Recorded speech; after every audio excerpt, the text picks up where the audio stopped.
4 years ago, World Child Cancer opened Malawi's first children's cancer ward. Without it, the symptoms Joseph's mother saw in her 9-year-old son would have gone untreated. The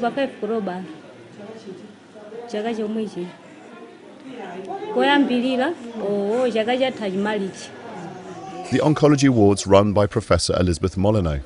She's worked in Africa for 40 years and treated malaria, malnutrition and HIV, but passionately believes that child cancer needs to be a priority too. I think a child who has cancer, wherever they live, should surely be given the same sort of chance as any other child. And I think that's what our mothers are saying. They're not asking for anything special, they're asking for what you would ask for and what I would ask for. She's developed a pioneering protocol for common childhood cancers like Joseph's and raised survival rates to as much as 60%. Just £50 is paid for the chemotherapy drugs to cure Joseph's Burkitt's lymphoma. He's, back to his normal self other than having lost all his hair. And he's itching to get back to school. And today is the last of his chemotherapies. His granny tells me that he's not feeling very sick, and we shall send him home tomorrow. The chemotherapy and other palliative drugs are largely funded by World Child Cancer, but there can still be shortages in the hospital, which struggles with resources in one of the world's poorest countries. If World Child Cancer didn't support, we wouldn't have some of the drugs we need, and without those drugs, then obviously the outcome would be, I think, inevitably bad. 8-year-old Memory and her mother have to travel 24 hours to the ward for treatment for her eye tumour. She's one of many patients to benefit from World Child Cancer money to help to pay for transport.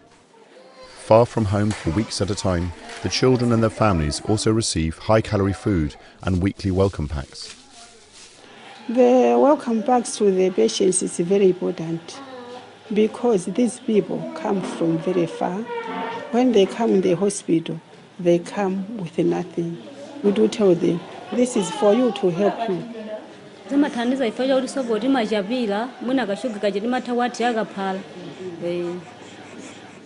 Cancer also demands quick diagnosis, especially when children arrive with fast-growing tumours.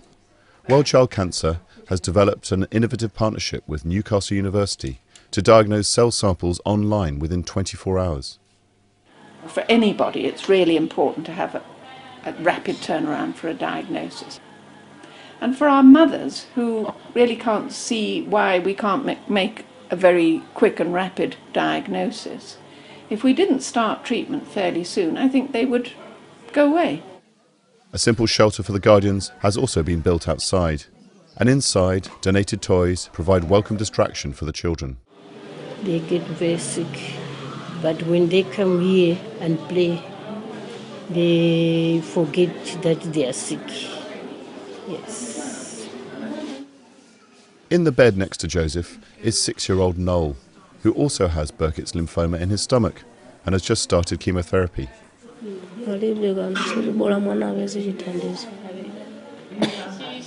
So he's had one set of treatment and we can't feel the mess anymore. So he's done wonderfully well. And I was just telling his mum that, and she was delighted that we couldn't be. That doesn't mean to say he's completed his treatment. He will have 4 courses. But it just shows you how some of these very rapid growing tumours can respond so dramatically to being treated. So we feel very positive about this little lad.